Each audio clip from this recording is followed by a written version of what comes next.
रुला देने वाली स्टोरी, सैड स्टोरी। नमस्कार दोस्तों, आज की इस सैड स्टोरी में हम कल्पना की दर्द कहानी बताने वाले हैं। कभी कभी अपनों के लिए अच्छा सोचना कब बुरा बन जाता है, हमें पता भी नहीं चलता। कल्पना के साथ भी कुछ ऐसा ही हुआ।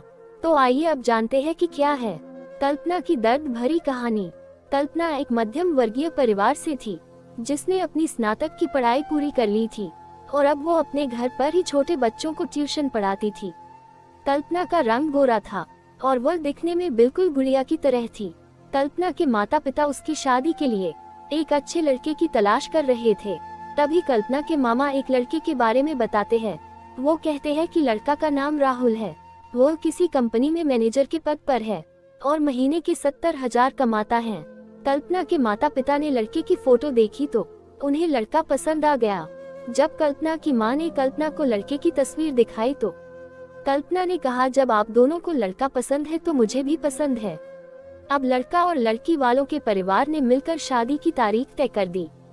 कल्पना के माता पिता बहुत खुश थे कि उनकी बेटी की शादी एक अच्छे घर में हो रही है। पूरे धूमधाम से कल्पना की शादी हो गई। अब कल्पना अपने बचपन के घर को छोड़कर एक नए घर चली गई। कुछ दिन तो कल्पना को अपने माता पिता और अपने घर की बहुत याद आई।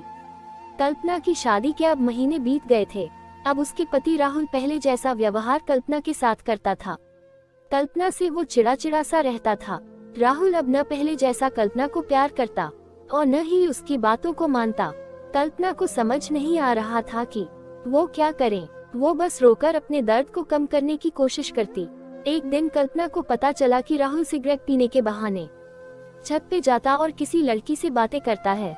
जब कल्पना ने राहुल से पूछा कि आप रोजाना छत पे जाकर किससे बात करते हैं, तो इस पे राहुल ने जवाब दिया कि वो मेरे ऑफिस का फ्रेंड है, बस उसी से बातें करता हूँ और तुम अपने काम से मतलब रखो, ज्यादा सीआईडी बनने की जरूरत नहीं है।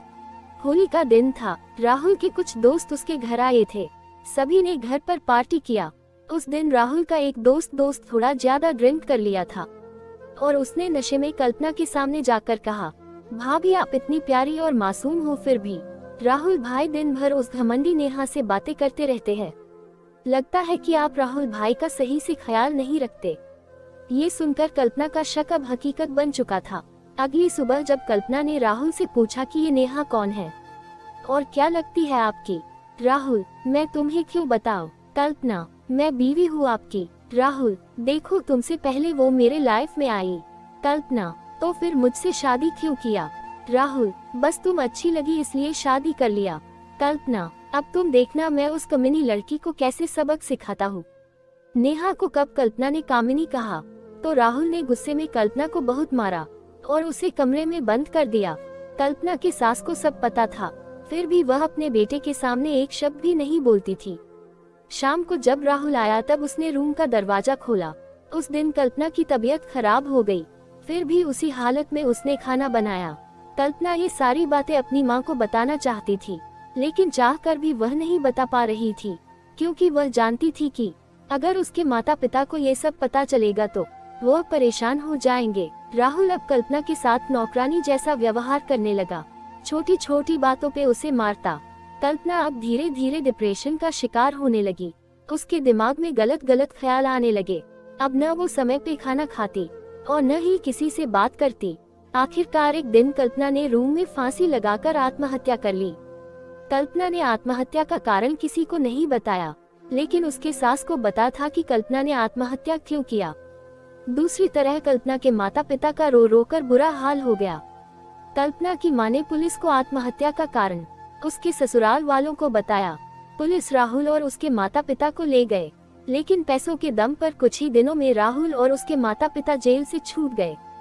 जीवन में अक्सर अच्छा दिखने वाला इंसान अच्छा नहीं होता, उसके अंदर कहीं न कहीं बुराई छुपी होती है और वही बुराई किसी की जिंदगी को बर्बाद कर देती है।